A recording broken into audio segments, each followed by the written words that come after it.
Yeah, boy. Nung isang araw pa ako crave na crave sa adobong paa. Yung sobrang daming sili. Eto na yun. Bala, ito yung mga gagamitin natin, no? Siyempre paa, sili, tapos meron tayong bawang sibuyas. Original na nor, ito laurel, garlic powder, durog na paminta, mamasita oyster sauce, barbecue sauce. Ito ang hirap basahin nito. Toyo, gagamitan ko rin to ng Sprite. Siyempre suka hindi mawawala at ito mantika. Pag mainit na yung mantika sa kawa, umpisa na natin magluto. Bawang sibuyas, nasa inyo kung anong unahin nyo, kung bawang o sibuyas o bawang. Sinama ko na rito yung paminta sa mantika na kumukulo.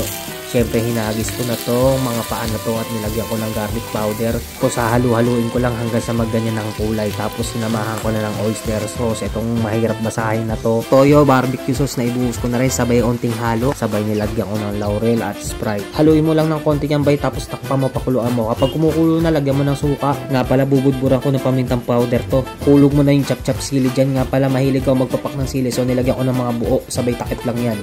Bay! Kamay-kamay to bay.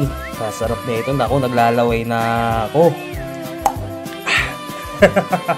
Ay, kay kasarap. Tikman na natin. Tara, mangan. Million fans around the world! Walang awat ha! Walang awat ha!